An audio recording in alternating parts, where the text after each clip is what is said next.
কিছু না কিছু সংগ্রহ করে রাখি, কেউ স্মৃতি, কেউ অভিজ্ঞতা, কেউ বা বহু পুরাতন ছোট বড় অনেক রকমের জিনিস। হ্যালো ফ্রেন্ড, আমি ব্রতী চলে এসেছি তোমাদের জন্য একদম অন্য রকমের একটা ভিডিও নিয়ে।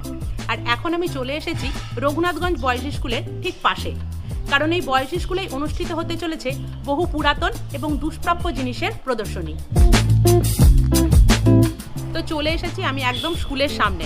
এই যে দেখতে পাচ্ছ, এই হচ্ছে রঘুনাথগঞ্জ হাই স্কুল, এবং এই স্কুলের গেটেই আজকের প্রদর্শনী উপলক্ষে করা হয়েছে বিশাল বড় একটি গেট। আমাদের এই রঘুনাথগঞ্জ শহরে প্রত্যেক দিনই থাকছে প্রায় কিছু না কিছু নতুন চমক। এই এক্সিবিশনও সেই রকমই একটি চমক, কারণ এই রকমের প্রদর্শনী বা এক্সিবিশন রঘুনাথগঞ্জ শহরে প্রথম। এমনকি জেলাতেও এই রকম এক্সিবিশন খুব বেশি হয়েছে বলে আমার অন্তত জানা নেই। আর এই এক্সিবিশন হচ্ছে দুদিন ব্যাপী, আজ এবং আগামীকাল, অর্থাৎ 27 এবং 28 ফেব্রুয়ারি। সময় দুপুর 12টা থেকে রাত 8টা পর্যন্ত। এবং এই পুরো এক্সিবিশনটা পরিচালনা করছেন জঙ্গিপুর কালেক্টরস ফোরাম।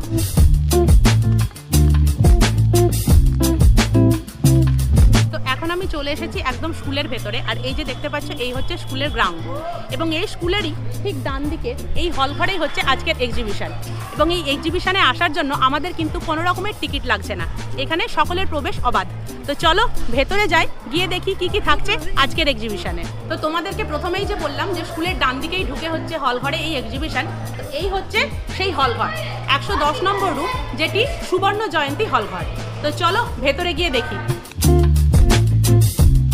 তো চলে এসেছি একদম এক্সিবিশন হলের ভেতরে, এবং ঢুকেই দেখতে পাচ্ছি প্রথম কালেকশন হচ্ছে মাচেস বক্সের কালেকশন।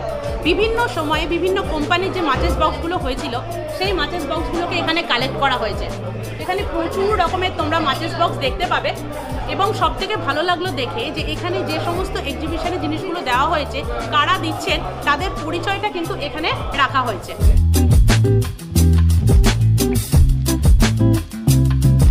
ঠিক তারপরেই এই জায়গাটা দেখতে পাচ্ছি, এখানে কিন্তু বিভিন্ন রকমের স্ট্যাম্প বা ডাক টিকিটের কালেকশন রয়েছে। এই যে দেখতে পাচ্ছ, বিভিন্ন সময়ের বিভিন্ন রকমের ডাক টিকিট। আমাদের ভারতের বিভিন্ন ফেস্টিভ্যাল যে হয়, ফেস্টিভ্যালের সময়ে ডাকঘর থেকে যে ডাক টিকিটগুলো প্রকাশ করা হয়, এখানে সেই সমস্ত ডাক টিকিটের রেয়ার কালেকশনগুলো রয়েছে। স্বামী বিবেকানন্দের ডাক টিকিটও তোমরা এখানে দেখতে পাবে, প্রচুর কালেকশন রয়েছে। আর এই ডাক টিকিটের কালেকশানে তোমরা বিভিন্ন রকমের মাইথোলজির ওপরেও কিন্তু দেখতে পাবে যে ডাক টিকিটগুলো রয়েছে। যেমন তোমাদেরকে এখানে দেখায় বিভিন্ন রকমের টেরাকোটা কাজের যে ডাক টিকিট হয়, অ্যাস্ট্রোলজি সাইন জ্যোতিষের ওপরে ডাক টিকিট, কোণারক মন্দিরের ডাক টিকিট, জগন্নাথ মন্দিরের ডাক টিকিট, গীত গোবিন্দের ওপরে যে ডাক টিকিট হয়, এখানে আমাদের রামায়ণের ওপরে যে সমস্ত ডাক টিকিটগুলো ছিল তার কালেকশন রয়েছে। এবং আমাদের রাম মন্দির তৈরির সময় যে কার্ড করা হয়েছিল, এখানে সেই কার্ডও রাখা হয়েছে।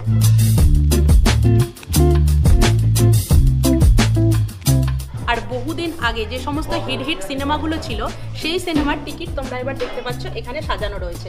এই যে দেখো, কুলি, শোলে, সিলসিলা, এই সমস্ত যে হিট সুপারহিট সিনেমাগুলো ছিল, সেই সিনেমার টিকিট রয়েছে এখানে।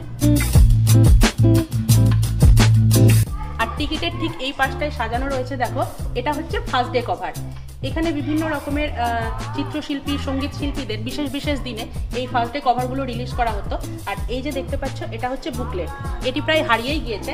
এবং এখানে দেখো, এখানে বিভিন্ন রকমের তারকা, পরিচালক, প্রযোজক, তাদের যে বিশেষ ডাক টিকিটগুলো প্রকাশিত হয়েছিল, সেই সমস্ত ডাক টিকিটের কালেকশন। আর এখানে তোমরা এটাও দেখতে পেয়ে যাবে মেঘদূত পোস্ট কার্ড, এই যে দেখতে পাচ্ছ। এবং এই পাশটায় এসে দেখো, এখানে বিভিন্ন জনপ্রিয় যে হিরোইন রয়েছে, তাদের মাচেসের উপরে ছবি। আর এখন যেখানে চলে এসেছি, সেখানে সুভাষচন্দ্র বসুর উপরে প্রচুর কালেকশন তোমরা দেখতে পাবে। যেমন সুভাষচন্দ্র বসুর এখানে বিভিন্ন সময়ে যে রেয়ার ছবিগুলো ছিল, এখানে দেখতে পাবে।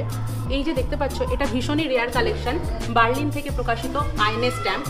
ইন্ডিয়ান পোস্ট অফিসে যে সমস্ত স্ট্যাম্পগুলো নেতাজির উপরে বেরিয়েছিল, এখানে রয়েছে সেই কালেকশন। এই যে দেখতে পাচ্ছ, এটা হচ্ছে আজাদ হিন্দ বাহিনীর টোকেন, এখানে নেতাজির উপরে কয়েন রয়েছে। এবং এই যে দেখতে পাচ্ছ, এই দিকটা হচ্ছে ফার্স্ট ডে কভার, যেটার জন্য বিভিন্ন সময়ে প্রকাশিত হয়েছিল। রবীন্দ্রনাথ ঠাকুর ছিলেন বিশ্বকবি, তিনি বিশ্বের যে জায়গায় গিয়েছেন সেখানেই নিজের ছাপ রেখেছেন। এই এক্সিবিশনে আসলে তোমরা সেটা ভালোভাবেই বুঝতে পারবে। এই যে সেকশনটা দেখতে পাচ্ছ, এখানে রবীন্দ্রনাথ ঠাকুরের ওপরে বিভিন্ন রকমের কালেকশন রয়েছে। এখানে বিভিন্ন রকমের ডাক টিকিট তোমরা দেখতে পাচ্ছ। যেমন এখানে দেখো, রাশিয়া, সার্বিয়া, ইন্ডিয়া, শ্রীলঙ্কা, এইরকম যে বিভিন্ন দেশে ওনার স্ট্যাম্প বেরিয়েছিল সেগুলো এখানে রয়েছে। এবং এই দেখো, এটা হচ্ছে মঙ্কুর সেই কটেজ, যেটা আমরা হয়তো অনেকেই দেখেছি, যেখানে রবীন্দ্রনাথ ঠাকুর শেষ জীবন কাটিয়েছিলেন। হাঙ্গেরিতেও ঠিক এই জায়গাটাতেই তিনি সেখানে গেলে থাকতেন, এবং হাঙ্গেরি সরকারের তরফ থেকেও কিন্তু সেখানে একটি ডাকটিকিট প্রকাশ করা হয়েছিল। এখানে সেই কালেকশনও রয়েছে। তো এই যে দেখতে পাচ্ছ, এই পুরোটা হচ্ছে রবীন্দ্রনাথ ঠাকুরের ওপরে কালেকশন। এবার যে সেকশানে চলে এসেছি সেটা হচ্ছে প্রাইড অফ বেঙ্গল, মানে বাংলার যে বিভিন্ন মনীষীরা রয়েছেন বা বিভিন্ন হেরিটেজ প্রপার্টিগুলো রয়েছে সবগুলো এখানে সাজানো হয়েছে। তো এই যে দেখতে পাচ্ছ, এই হচ্ছে কাজী নজরুল ইসলামের এই সেকশন। এখানে নজরুল ইসলামের ছবি থেকে আরম্ভ করে এই যে দেখতে পাচ্ছ, এটা নজরুল ইসলামের ওপরে আর কি একটি পেতলের পোস্ট কার্ড এরকমভাবে সাজানো রয়েছে। এখানে দেখতে পাবে স্বামী বিবেকানন্দ, শ্রী চৈতন্য মহাপ্রভু, দুর্গা পুজো, যেহেতু দুর্গা পুজো হেরিটেজ, সেই জন্য বিভিন্ন সময়ে যে ডাক টিকিটগুলো প্রকাশিত হয়েছে তার কালেকশন। এইগুলো হচ্ছে ফার্স্ট ডে কভার, দুর্গা পুজো, রামমোহন রায়, বাংলার যে বালুচরি, বেলুড় মঠ, এই সমস্ত ফার্স্ট ডে কভার রয়েছে। এবং এখানে বিভিন্ন তারকা যেমন উত্তম কুমার বা লেখক শরৎচন্দ্র চট্টোপাধ্যায়, বিভিন্ন মনীষীদের ওপরে ডাক টিকিটগুলো এখানে রয়েছে। এছাড়া যে হেরিটেজ প্রপার্টিগুলো রয়েছে এখানে তার ওপরেও প্রচুর ডাক টিকিটের কালেকশন রয়েছে। এবার যে সেকশানে এসেছি সেটা লেনিনের ওপরেই সমস্তটা রাখা হয়েছে। এই যে দেখতে পাচ্ছ, এখানে লেনিনের ওপরে বিভিন্ন দেশ থেকে বিভিন্ন সময় যে সমস্ত ডাক টিকিটগুলো প্রকাশিত হয়েছিল তার কালেকশন রয়েছে। যেমন ইন্ডিয়া থেকে আরম্ভ করে বিভিন্ন দেশের ডাক টিকিট তোমরা এখানে দেখতে পাবে। আর এখানে লেনিনের ছবি দেওয়া যে সমস্ত কারেন্সি বা নোটগুলো রয়েছে তার বেশ কিছু কালেকশন রয়েছে। এখানে বেশ কিছু কয়েন রয়েছে। আর এই যে দেখতে পাচ্ছ, এগুলো হচ্ছে লেনিনের ওপরে মিনিয়েচার শিট। আর এবার চলে এসেছি পোস্ট কার্ডের সেকশানে। এই যে দেখতে পাচ্ছ, এগুলো সমস্তই ব্রিটিশ আমলের পোস্ট কার্ড। যেমন এখানে দেখো ব্রিটিশ পোস্টাল স্টেশনারি, এবং এখানটা দেখো ইন্ডিয়ান স্টেট এনভেলপ। এবং এই যে দেখতে পাচ্ছ, এগুলো মহাত্মা গান্ধীর ওপরে যে বিভিন্ন সময় বিশেষ বিশেষ পোস্ট কার্ড প্রকাশিত হয়েছিল তার কিছু কালেকশন। আর এই যে এই পাশটাই দেখতে পাচ্ছ, এটা হচ্ছে ইউএসএ উডেন পোস্ট কার্ড, মানে এগুলো সম্পূর্ণ কাঠ দিয়ে তৈরি এবং এগুলিতে লেখার সময় উডেন পেন্সিল ব্যবহার করা হতো। এবার চলে এসেছি বেশ কিছু অ্যান্টিক কালেকশন দেখবো বলে। তো প্রথমেই তোমাদেরকে দেখাই, এই যে বিশাল বড় ঘড়িটা দেখতে পাচ্ছ, এটা একটা অ্যান্টিক পিস এবং এটা ব্রিটিশ হেডকোয়ার্টারে ছিল। এবার তারপরে তোমাদেরকে দেখাই, এই যে দেখতে পাচ্ছ, এটা হচ্ছে রেডিও লাইসেন্স, মানে আগেকার দিনে রেডিও করতে গেলে লাইসেন্স নিতে হতো, এই হচ্ছে সেই লাইসেন্স। ঠিক তার পাশেই এই যে ঘড়িটা তোমরা দেখতে পাচ্ছ, এটা হচ্ছে সায়েন্টিফিক একটি ঘড়ি। এইটি হচ্ছে সুইজারল্যান্ডের একটি সুইস ঘড়ি। এটা হচ্ছে আহুজা কোম্পানির একটি সাউন্ড সিস্টেম। এটি হচ্ছে একটি ল্যাম্প, হিংস ল্যাম্প। এবং এই যে লণ্ঠনটা তোমরা দেখতে পাচ্ছ, এটা হচ্ছে আমেরিকার একটি লণ্ঠন।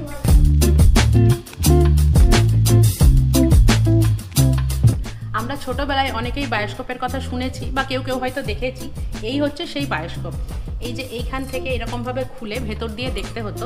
তো এখানে এটি রয়েছে। আর এই যে দেখতে পাচ্ছ, এগুলো হচ্ছে হর্ন। আর এই যে দেখতে পাচ্ছ, এটা হচ্ছে রেডিওগ্রাম। এটা হচ্ছে এক রকমের গ্রামোফোন। আর এই যে লাইটটা দেখতে পাচ্ছ, এই লাইটটা ইছাপুর যে গান ফ্যাক্টরি ঠিক সেখানেই থাকতো এই লাইটটা। আর এটা হচ্ছে গ্র্যান্ডফাদার ওয়াচ। আর এই যে দেখতে পাচ্ছ এই কালেকশন, এটা হচ্ছে ভিনটেজ স্ট্রিট লাইট। এটা কিন্তু কেরোসিনে জ্বলতো। এবং দুই পাশে এই যে তোমরা বোর্ড দেখতে পাচ্ছ, এটা হচ্ছে HMV কোম্পানির এনামেল বোর্ড।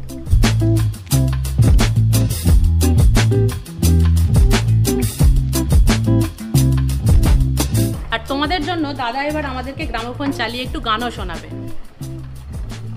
अपने गजरे के हर एक फूल की तारीफ सुनी, बुरा मान गए, बुरा मान गए।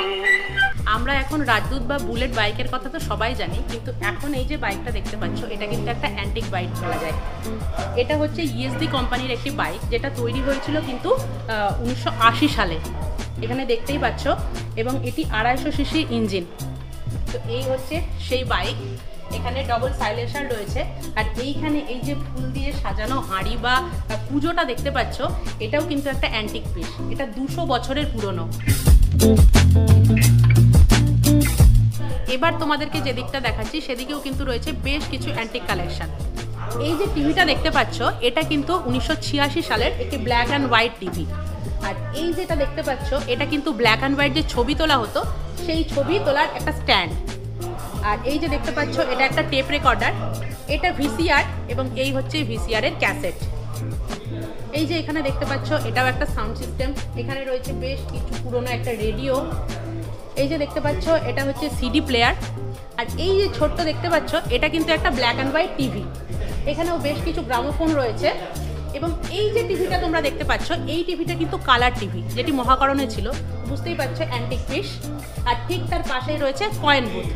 আর এখানে তোমরা এসে দেখতে পাবে প্রচুর রকমের বিভিন্ন সময়ের টেলিফোন। আর টেলিফোনের পাশেই ঠিক এই জায়গাটায় তোমরা দেখতে পাবে বিভিন্ন সময়ের অ্যান্টিক টেবিল ক্লক। তো এই যে দেখতে পাচ্ছ বিভিন্ন সময়ের টেবিল ক্লক। আর এই যে দেখতে পাচ্ছ এই হচ্ছে সেই নেহেরু স্ট্যান্ড। আর ঠিক তারপরেই এই পাশটায় রয়েছে আরও বেশ কিছু গ্রামোফোন এবং তার সাথে রয়েছে বিভিন্ন রকমের ল্যান্ডফোন। তো এই কালেকশানগুলো দেখতে গেলে অবশ্যই তোমাদেরকে এই এক্সিবিশনে এসেই দেখতে হবে। আর এবার দেখো এখানে রয়েছে 1920 সালের একটি ল্যাম্প। আর এই যে দুটো দেখতে পাচ্ছ এই দুটো কিন্তু 1940 সালের দুটো হুক্কা। এবং এই যে ল্যাম্পটা দেখতে পাচ্ছ এটা কিন্তু একটা হ্যাঙ্গিং ল্যাম্প, যেটা 1903 সালের। আর ওই যে লাইটটা দেখতে পাচ্ছ যখন ইলেকট্রিসিটি আসেনি তখন যে স্ট্রিট লাইট ব্যবহার করা হতো, এটি হচ্ছে সেই স্ট্রিট লাইট। আর পিছনে তো তোমাদেরকে বললাম অনেক রকমের গ্রামোফোন রয়েছে, এখানে বেশ কিছু রেডিও রয়েছে পুরনো। আর এই যে দেখতে পাচ্ছ গ্রামোফোন এটা কিন্তু সম্পূর্ণ কাঠের, উডেন গ্রামোফোন। এবার তোমাদেরকে দেখাই কিছু অ্যান্টিক স্টোভ। এই যে দেখতে পাচ্ছ এগুলো বেশ কিছু অ্যান্টিক স্টোভ। এবং এই যে এগুলো দেখতে পাচ্ছ এগুলো বাটখারা। আমরা এখন যে কেজি ব্যবহার করি এগুলো হচ্ছে সেই স্টেরের বাটখারা। এবং এখানে বেশ কিছু অ্যান্টিক রেডিও রয়েছে, এটা একটা টেপ রেকর্ডার। এবং এই যে ফোনটা দেখতে পাচ্ছ এটা সিমেন্ট কোম্পানির 1885 সালের একটি টেলিফোন। আর এবার যেখানে এসেছি তোমরা সেখানে ক্যামেরার বিভিন্ন রকমের কালেকশন দেখতে পাবে। এখানে ফটো ক্যামেরা থেকে ভিডিও ক্যামেরা প্রচুর রকমের কালেকশন রয়েছে এবং প্রত্যেকটাই অ্যান্টিক পিস। এখানে বহু পুরনো অ্যান্টিক পিস রয়েছে। যেমন এখানে দেখো এখানে ক্যাননের একটি ফটো ক্যামেরা রয়েছে, এখানে মামিয়ার একটি ফটো ক্যামেরা রয়েছে, এখানে জেভিসির একটি ভিডিও ক্যামেরা রয়েছে ছোট, আর জেভিসির একটা বড় ভিডিও ক্যামেরা এই যে দেখতে পাচ্ছ এখানে সেই পিস রয়েছে। এছাড়া লার্জ ফরম্যাটের যে সমস্ত ক্যামেরাগুলো ব্যবহার করা হতো এখানে সেই একটি অ্যান্টিক পিসও রয়েছে।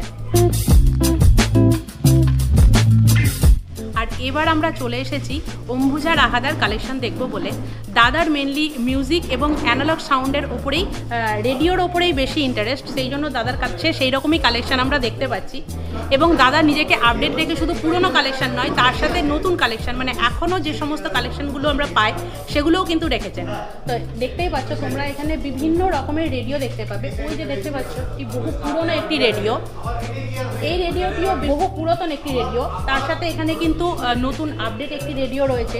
এখানে কারবার যে রেডিও সেটিও রয়েছে।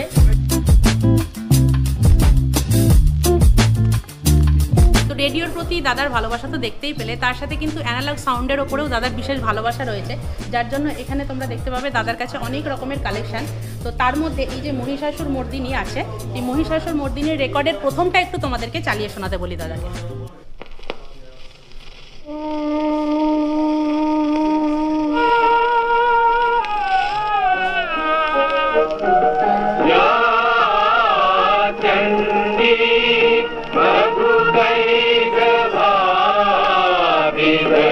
আশ্বিরের শারদ প্রাতে বেজে উঠেছে আলোকমঞ্জিত। এবার আমি চলে এসেছি ফরেন কারেন্সি সেকশানে। এখানে তোমরা বিভিন্ন দেশের বিভিন্ন কারেন্সিগুলোকে কালেক্ট করে রাখা হয়েছে দেখতে পাবে। আর এই যে দেখতে পাচ্ছ ব্রিটিশ ইন্ডিয়ান কয়েন, সেগুলোকেও এখানে কালেক্ট করে রাখা হয়েছে। আর কারেন্সির সাথে সাথে তোমরা এখানে পেয়ে যাবে কিন্তু প্রচুর রকমের কয়েনের কালেকশন। তো এই যে দেখতে পাচ্ছ তোমরা এখানে ফরেন কয়েন, এখানে মুঘল কয়েন, সুলতানের কয়েন, ইন্ডিয়ান স্টেট কয়েন, এরকম প্রচুর কালেকশন তোমরা দেখতে পাবে। আর এখানেই তোমরা দেখতে পেয়ে যাবে বিভিন্ন রকমের ফসিল বা জীবাশ্মর কালেকশন। যেমন দেখতে পাচ্ছ wood fossil, egg fossil, snail fossil, oyster fossil. আর এখন চলে এসেছি এই এক্সিবিশনের লাস্ট সেকশানে, যেখানে তোমরা আর্যদের সময়কালের বিভিন্ন রকমের মুদ্রা দেখতে পাবে। শুধু আর্যদের সময়কাল নয়, মৌর্য, রোমান এবং কুষাণদের সময়কালেরও বিভিন্ন রকমের মুদ্রার কালেকশন তোমরা এখানে পাবে। তো এই ছিল আমাদের রঘুনাথগঞ্জ শহরে প্রথমবারের জন্য অনুষ্ঠিত পুরাতন এবং দুষ্প্রাপ্য জিনিসের প্রদর্শনী। কেমন লাগলো তোমাদের এই এক্সিবিশন দেখতে তোমরা অবশ্যই কমেন্টের মাধ্যমে জানিও, এবং ভিডিওটা যদি ভালো লাগে তাহলে লাইক করো এবং প্রচুর পরিমাণে শেয়ার করে এই এক্সিবিশনটা সবার সামনে তুলে ধরার সুযোগ করে দিও। তো চলো, তোমাদের সঙ্গে দেখা হচ্ছে খুব তাড়াতাড়ি আবার নতুন কোনো ভিডিওতে। ততক্ষণের জন্য সবাই খুব ভালো থেকো, সুস্থ থেকো, আনন্দে থেকো, আমার পাশে থেকো, আর অবশ্যই সঙ্গে থেকো। আজকের মতো টাটা।